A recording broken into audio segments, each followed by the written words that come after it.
Welcome to Ponchatoula Live, the show where we make it easy for you to connect with the people of Ponchatoula. I'm your host, Parker Layrisson, and today I've got a fantastic guest. This is a man that I greatly admire.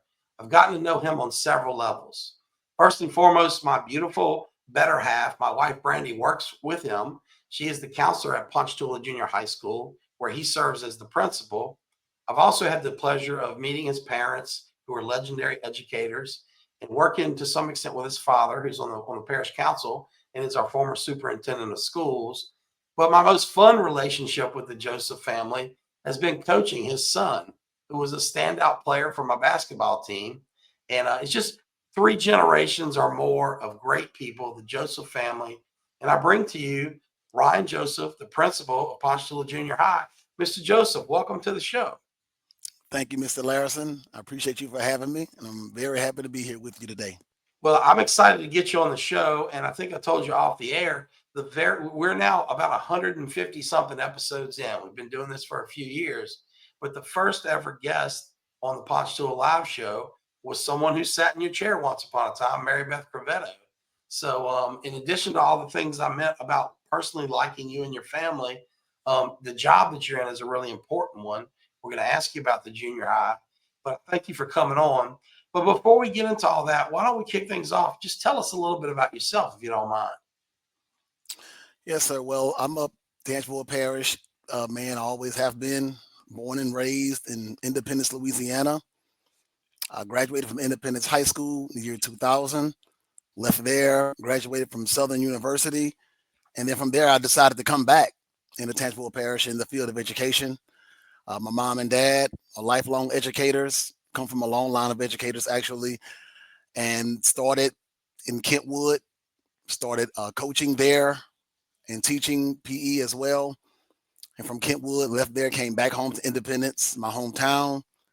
Made a stop at LaRange. I've been around the parish, quite a few schools, coaching and teaching PE.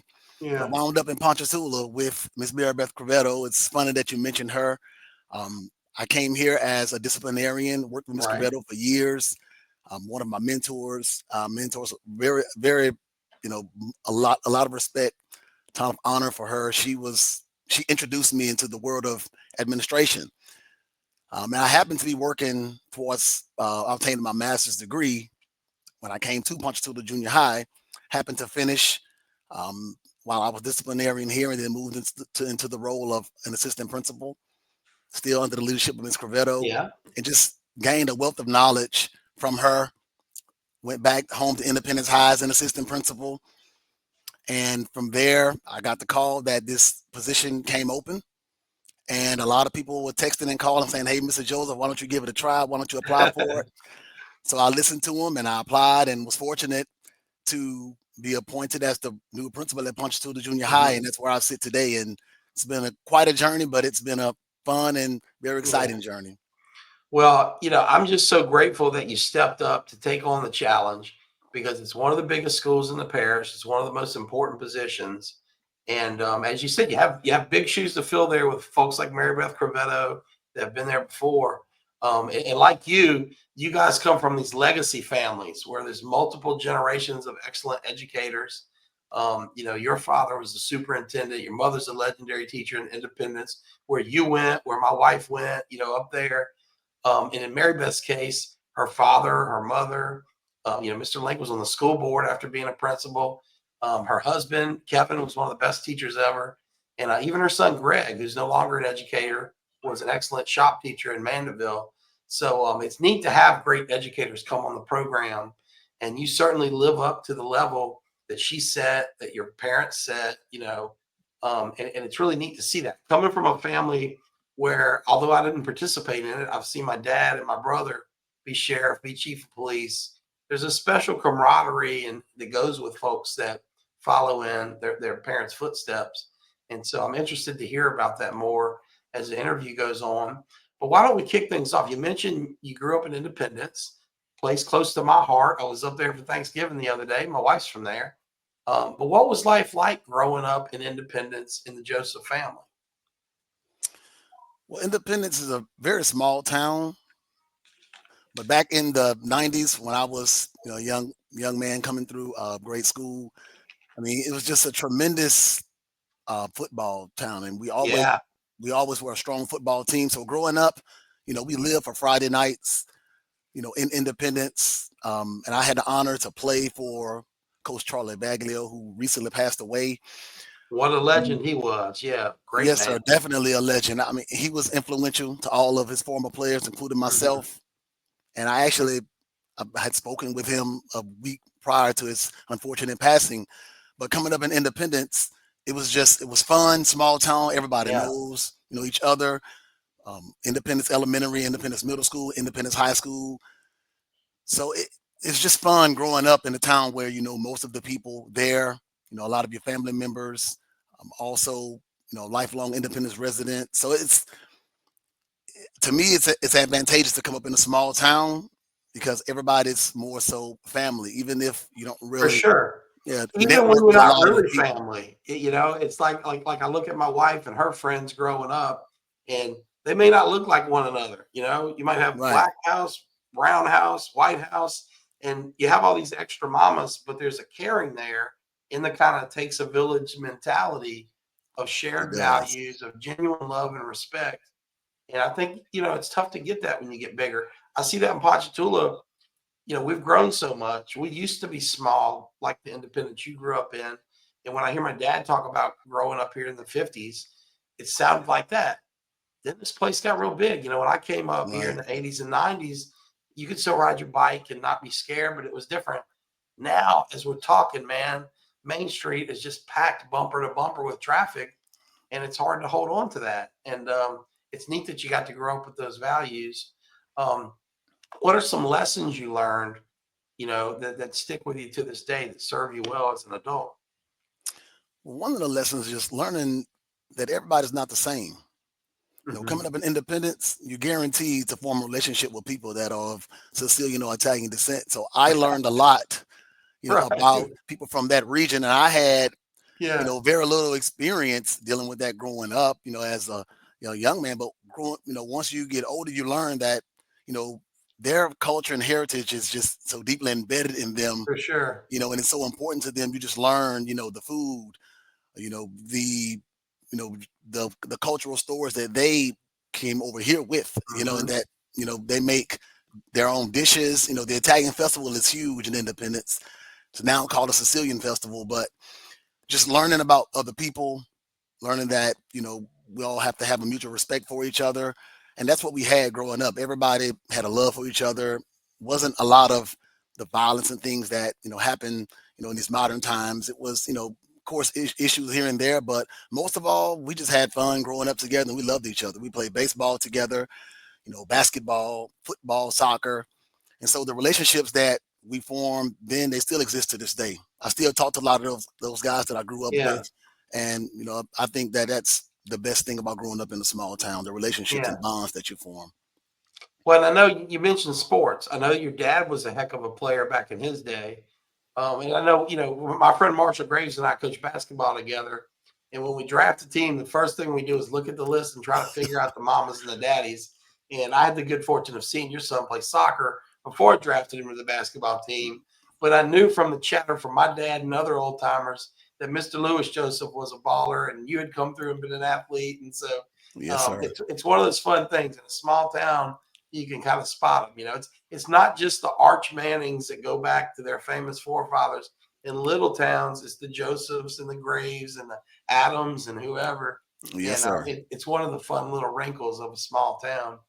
Um, so, you know, clearly, like me, it sounds like your childhood was spent outside. Sports were a big part of it. We were playing a different sport every season. These days, it seems like that's less of a deal. There's more video games, there's more screen time inside.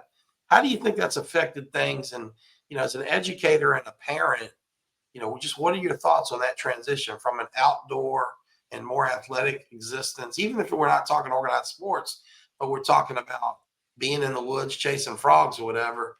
What's your take on that transition?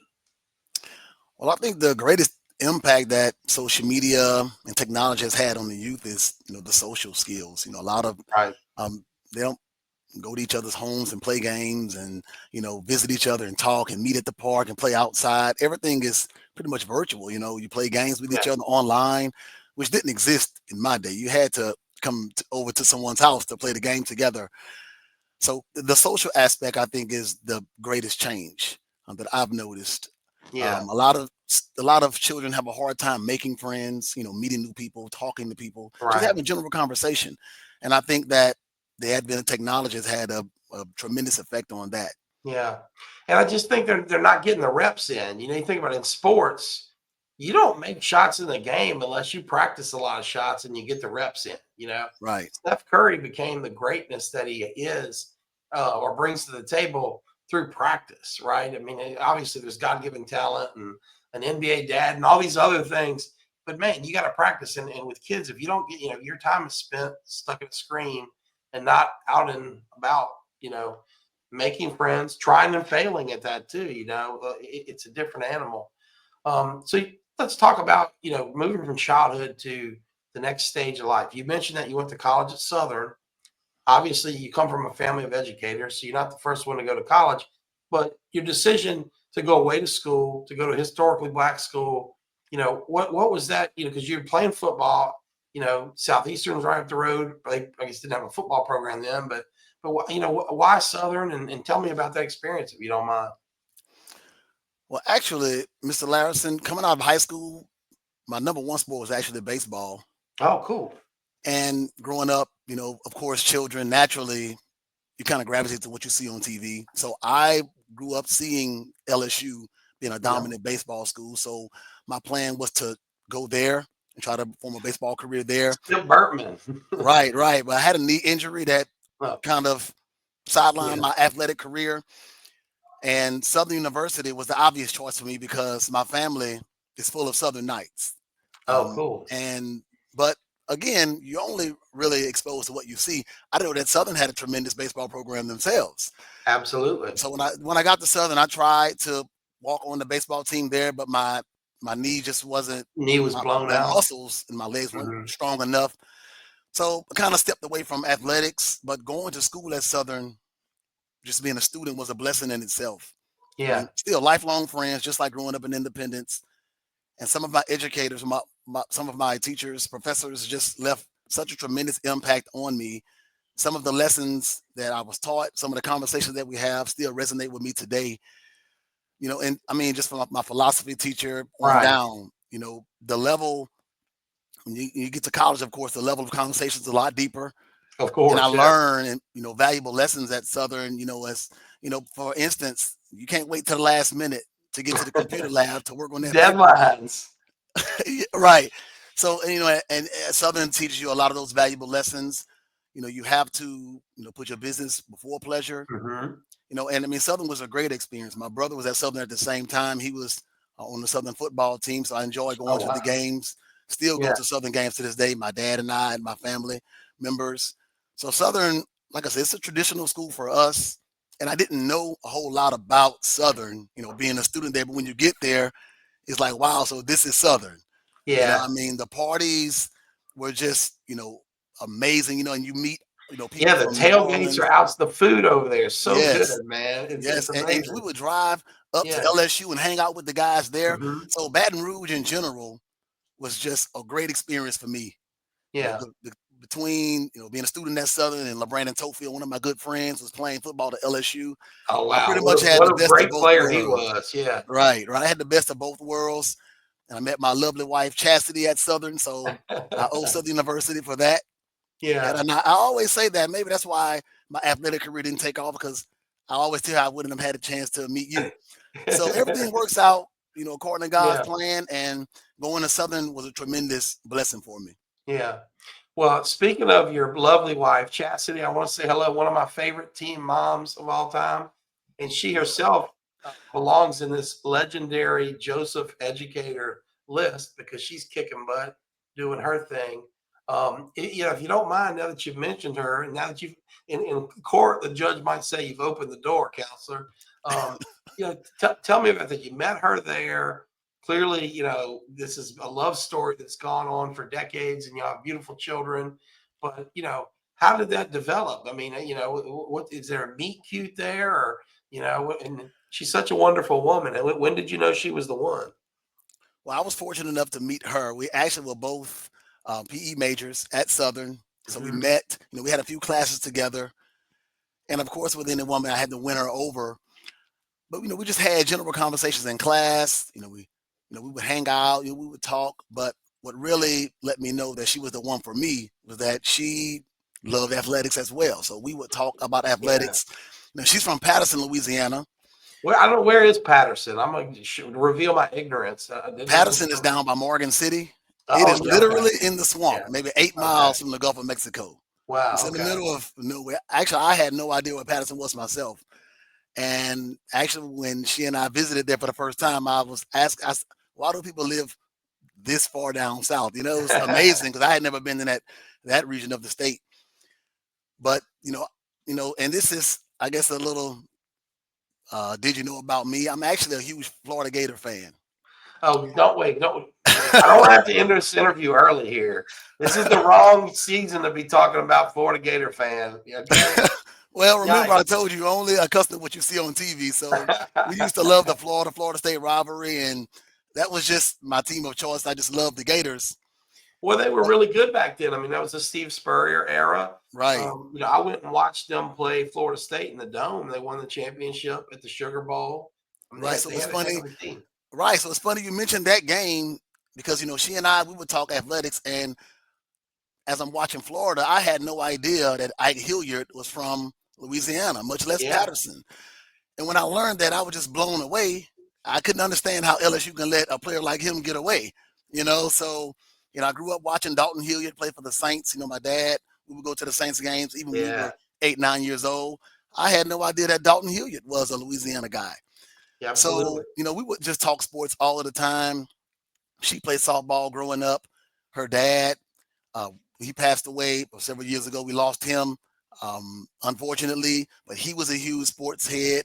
We would just talk athletics all of the time. Her Yeah, brother played on a state finalist team in Patterson. Her sister was a standout softball player for Patterson, played for Nichols. And it's a small world. My sister actually also played for Nichols in the early 80s. So athletics was just always a great conversation that we would have. And then we just had a lot yeah. in common. Both PE majors, we got along great. And she was the only woman that was able to calm me down and keep me level. So I knew that I struck gold. Well, she's beautiful on the inside and out, and she's just got such a positive energy about her. Oh yeah. I've coached for many years. In fact, I coached 20 years ago. I was coaching with my dad, and I always say little league sports bring out the best in kids and the worst in parents. So I'm Right. not going to sit up here and lie and say that I've liked all the mamas of all the kids that I've coached. I haven't, but I do like your wife. She's a heck of a woman, Thank you. and I guess it's easy to like the mamas of the good players that score points for you and listen when you holler at them and learn as the season goes on, as your son did for me. But I see her also, and I see y'all support the community. When your daughter's playing at Ponchatoula High School, and I'm up there watching my buddy Marshall's son play the ball, like y'all are just supporting the community, not just at the two schools you work at, no, but not just in the schools your kids are at, but just all over. And we appreciate it, and we're really glad to kind of steal her from Patterson and steal you from Independence. And Yes, sir. we've lost so much talent over the years that's left Ponchatoula. It's good to kind of recruit some in to Yes, replace it. sir. So Definitely. that's neat. So y'all meet at college. In the rare turn of events, usually Louisiana boys follow their wives back to their hometown. But as you mentioned, Patterson, maybe not as much going on down there as here with the intersection of two major interstates. How do y'all make the decision to come back to your home parish of Tangipahoa and plant and kind of plant your flag here and move a family here?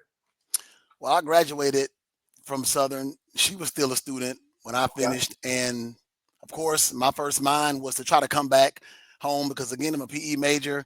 I wanted to coach. And, I called, my head coach Charlie Bagley, of course, said, Coach, hey, I'm coming home. Do you guys have anything? They didn't at the time. And I was offered a position in Kentwood. And that's how I wound up going up there. to start And my talking education about great career. football, the Kangaroos have as rich a history as anybody. Oh yes, Obviously, they sir. won state championships and dominated. Big time players. Michael Jackson comes to mind from my childhood, who played in the NFL. Jackie Smith in my office, I've Yes, got a football signed by the great Jackie Smith, the Hall of Fame tight end with the Cardinals and the Cowboys. Big time players up there. What was that like for you? Because you mentioned you come from a rich history in Independence with players like Tofield and Brister and all these big yes, time sir. stars that just kick butt. But you go to Kentwood, very different. You thought probably Independence was small until you got to Kentwood, and then you saw Right. what really small is. Yes, sir. What was it like? How did it differ? What was the same? What was the experience like in Kentwood? Well, the teaching experience was amazing. Still have relationships with some of those families up there. When I go to a Kentwood game every now and then, when I'm able to, still, hey, Coach Joseph. I mean, even my students, we still have those bonds today. But again, small town, and the children in Kentwood, they're just special to me. That was my first job, and they welcomed me with open arms. And I'm a PE teacher, so we played a lot of tag games, basketball, football, different games. And the first thing that just caught me off guard was that the babies in Kentwood, I mean, first graders, they were zooming past. I'm thinking, man, these kids are fast. And I mean, it was just they had an effect on me because they made me want to be a better coach. Yeah. I started a baseball team in Kentwood as I was coaching football because Hmm. I'm just playing, little games with them in PE, and I noticed like, man, these kids haven't been coached, but they already know how to catch, hit the Yeah. ball, they can throw. And so, I mean, they've always had special athletes, like you mentioned. Shaheem Carter was one of Hmm. the kids that I coached. He was a third grader when I got there, and he went on to go to the University of Alabama. Had to Wow. stay in the NFL. Trey Palmer is actually my little cousin. He's currently playing for the Tampa Bay Buccaneers. Kentwood has always been rich in talent, but most of all, they're just they're nice kids. They're respectable, Yeah, and and there's good people up there. It's they a are great little community. In that you have the town itself, and then you have all these settlements in the outskirts, and right, it's interesting. I've got family up that way, and they live in between, I guess, Kentwood and Easleyville, and I'm like, what the heck's Easleyville? And right. they talk about what ward they're from, and I'm like, oh, what are y'all talking about? But yeah, I'll tell you a quick funny story. My dad, when he first ran for sheriff in 1979, he had grown up in Ponchatoula and had not spent much time in Kentwood or probably anywhere north of Hammond. And he gets out there and he really said he was going to win this race by meeting with more people and talking to them and listening to their problems. So he walks up and sees this old fellow on his porch and he's working him, man. And dad says, man, I spent a half hour. I said, what do you think needs changing? And the guy said, oh, you got this problem at the jail. And, they're nodding and telling him everything that he wants to hear. And he said, the guy's nodding. And Ned said, man, about 30, 40 minutes into it, I finally worked up the courage. I said, well, sir, I'm going to do all that. I've listened. I really appreciate your vote. Will you vote for me? And the guy said, no, sir, I can't. And my dad was just dumbfounded. He said, man, you nodded at everything I said. We see eye to eye on every position. He said, oh, I agree with you on everything. But you walked across the state line about a mile back. I'm in Mississippi. So you got to watch out in Kentwood, man. It's a different Right. world. It I want is. to I want to share with you, Mr. Joseph, some comments that are coming in. Danny Lynn Dennis, who is from Independence like yourself, but she's also the producer of our show and one of my favorite people in the world. She says that she had the pleasure of being taught by you and Mrs. Joseph at Independence, and that you're truly a great family. I appreciate Danny, that, thank you for Danny. sharing that. How does it make you feel when people say that about you and your family? That's got to be touching, huh? It's a great feeling. And just coming up, my mom, my dad, I grew up watching them have just a help the community mindset. And of course, we followed suit with that, and we believe in helping anyone who needs a helping hand. We believe in serving and not waiting to be served. And so that, of course, that mindset translates to the classroom, to the school, and that's what we believe. Help people at all Hmm. costs and don't expect anything in return. So, Yeah. my students know that. That you just described what I've noticed in your family perfectly. The Rotary Club that I'm a member of and past president of, as a saying, and it's our motto: service above self. But I've noticed that that's just how your family lives. Your mother and father in education, you in education, your wife. Other hand, out in the community, your father served in the military and parish government, all the way up to superintendent of schools. That's something that seems like it's just ingrained in the values that you share as a family, and people recognize it. Someone else I could say the exact same thing about is Miss Faye Ivaniski. Miss Faye, now before we went on air, I read a text message off my phone to Mr. Joseph from you, telling him that you said hello and that you were so sorry you were going to have to miss this episode. But it sounds like maybe you're watching from the road as Coach Gazzardo drives to the game. So I'll read your quote here for the audio listeners that maybe aren't looking. She says she's been watching. Ryan, you're doing a great job. Coach Gazzardo says hi, and they are on their way to the PHS soccer game for the boys. Thank you, Continue Miss to do a Faye. great job. How you doing, Good. Coach Gazzardo? Well, He the coached at Gazzardos have Kentwood too. a special place in my heart. I worked all through high school for the Gazzardo family at Ohio, both at their location in Hammond with Miss Celeste, who was a legend up there, and in Ponchatoula. And they're just a great family. I know Mr. Buster Gazzardo served in the legislature. Gazzardos have been doing great things for this community. And Yeah. Coach Gazzardo, nobody's done more for us here in Tangipahoa than you. So thank you, sir. It's fun to see these good families kind of come together and sometimes later connect the dots on who worked with whom, where. I'm sure, Mr. Joseph, you've had influences throughout your career that have helped you become the man that you have. You've mentioned your parents and Coach Baggs. Does anybody else come to mind when I ask you, who had an influence on you, who helped you become the educator you are, the father you are, the man you are, etc.? Well, of course, we've had anyone that comes up, you know, through school. You've had teachers that make an impact on you, and it's too many to name one. But I will tell you that my grandmother had a huge impact on the man that I am today. Mildred Owens, she never accepted anything less than greatness, never accepted excuses, Hmm. always demanded that, we put ourselves in position to be successful. And just my family in general, everybody has a, push each other mentality. And my aunts, everybody is just very supportive of me. And, they continue to remind me that, they happy with the man that I've become. But along the way, like I said, in addition to my grandmother, and I had several coaches. It wasn't just, Coach Bagley, even going back to Independence Middle School. Coach Jody Wade. He passed away years ago as well, but he was a tremendous influence. Those guys, I love athletics because you learn so many life lessons. Right. And, your coaches teach you that you'll have bumps in the road and falls along the way, but it's your attitude that makes the difference, things of Absolutely. that nature. And, my brothers, I was the baby boy. So coming up behind Torrance and Lionel, I watched those guys, and they were always a positive influence on their friends, and they are always willing to help. So I, of course, I follow behind those two, and Yeah. so just between having a slew of great teachers, friends, family, of course, my coaches, and then going over to my professors, at Southern, it's so many people that help mold a person, who becomes Right. successful. It's hard to pinpoint one, but if I had to choose one, like I said, my grandmother, she was the matriarch of the family. Yeah. Everybody looked up to her, including my dad. Yeah.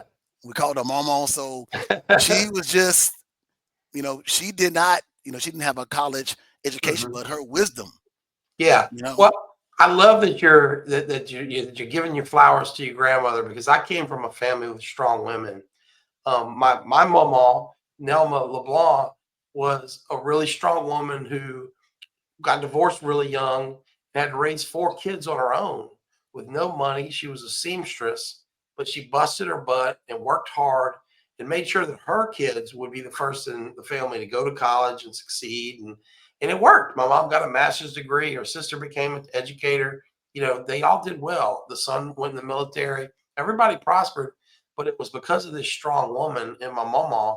And on the flip side of the family, on the Larison side, my grandmother Idez Larison was widowed at a very young age.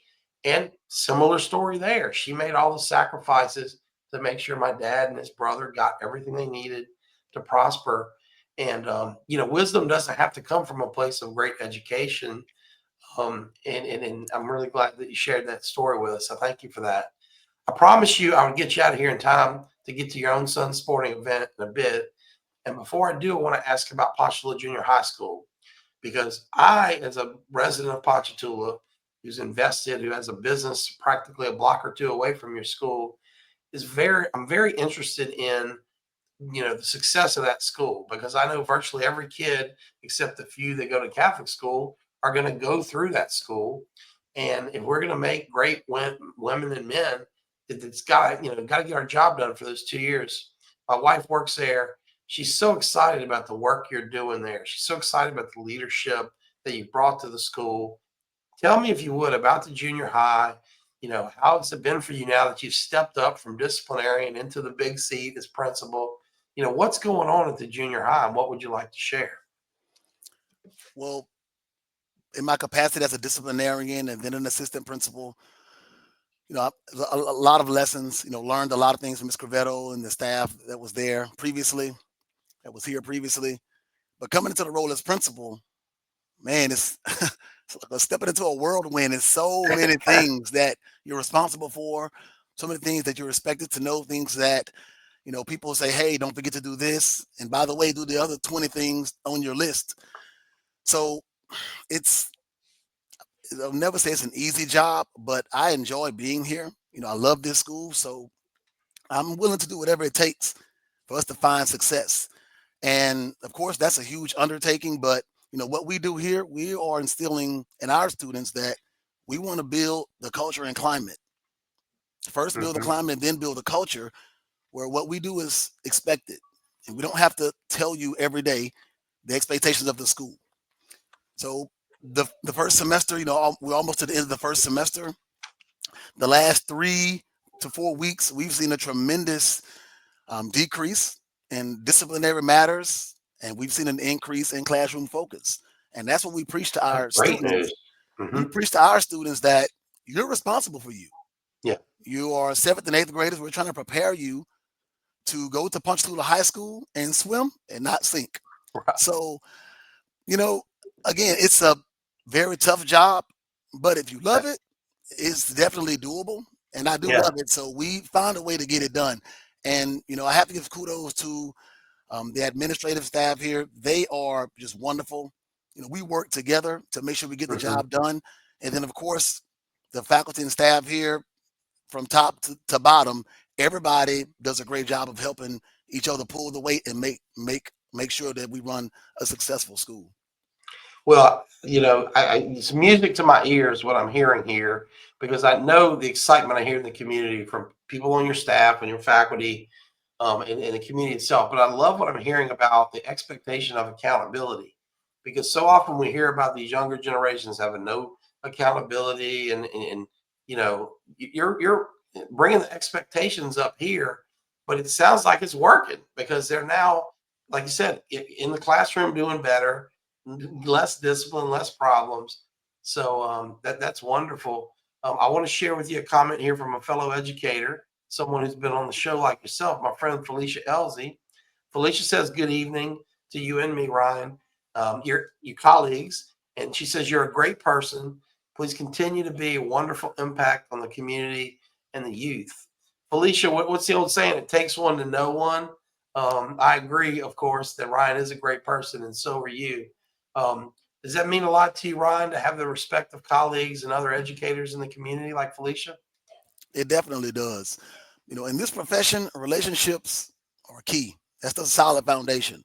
So I love to build relationships from, of course, we start with the faculty and staff, but with parents, with students. And I just want to be known as someone that's approachable, that works with others to make sure that we all understand our common goal and do what we need to do to get the job done. But I appreciate that, Miss Elsie. And again, my goal is to make sure that we're putting our students in a position to be successful, and that truly does take a village. Well, let's talk about how that village can help you because you're right. So, what can we do in the community? Obviously, education is a two-way street where the educators have to do their well, maybe more. The educators have to do your part, obviously. The students have to do their part. The parents have to do their part. Okay. Yes, sir. But the community has a role too because it takes a village. So, whether it's a local business owner like myself, whether it's just a good neighbor, what can we in the community do to help the kids at Ponchatoula Junior High School prosper? Well, this community has been the the amount of support that we've received has just been tremendous. So I would say, Mr. Larson, just continue doing what you guys do and supporting, the schools in the Ponchatoula area, because to be honest, I couldn't ask to be in a better position of where I am now. Ponchatoula Junior High is a unique school. It's different from any other junior high or middle school in the parish. We have everything we need right here. So all that we really need is the continued support and the encouragement from you guys because we've already received that. And from there, we just need to make sure that we continue doing what we need to do to make sure that we're taking care of your children. Well, I appreciate you sharing that. I promise I'll be respectful of your time. So, before we go, is there anything else on your mind, on your heart, anything at all that you want to share, whether it's about the school or about anything else? Anything else you'd like to share with our viewers and our listeners? Well, I would just like to share that genuinely, I really care about the students at this school and in this community, and that you guys, you have my email address, ryan.joseph@tangerschools.org. If anybody has any questions, need clarification, any concerns, I encourage people to email, call, stop by and see us because it takes all of us to make this thing work. And I just want everybody to know that, again, I have a genuine passion for the position that I'm in. And the field of education is very challenging right now. But I promise that I'm going to give 100% effort and do whatever I need to do to ensure that I provide the students at Ponchatoula Junior High School with a quality education. And I ask you guys to continue to support our school. And again, please contact us and let us know if there's anything that we can do to help you all. Well, you're right. It is a challenging time for education. And that's why I'm so grateful that you stepped up, stepped into this gap to take on the big job at a very big school and help turn it in the right direction or keep continuing in the right direction. And I just want to say thank you, Ryan, on behalf of our community, because we're very fortunate to have you, fortunate to have your wife, fortunate to have had your parents in the past. But we're grateful for you here in Ponchatoula.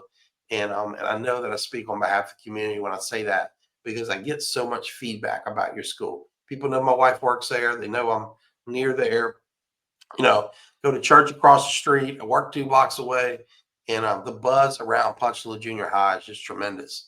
And so, with that, as I'm trying to close down, we're getting new comments in. The wonderful Robin Abrams from the school board and a past guest on the show says that you're an awesome principal, and she misses you in Independence. Hi, Miss Ms. Robin, I hope Abrams. you're doing well. She's the best. And then Felicia Elsie chimed in again to say relationships are the key. That's profound. And then my buddy Ryan Griffin says hi. Ryan, I hope you're doing well, buddy. I heard you sold the winning ticket to the Tark golf cart, man. That's cool. I know the Dufreshes were probably really excited to win. So to everyone who stuck with us here at the end, I say thank you, especially to our special guest, Ryan Joseph. Ryan, thank you so much. And to everyone else, we'll see you next time. Y'all take care.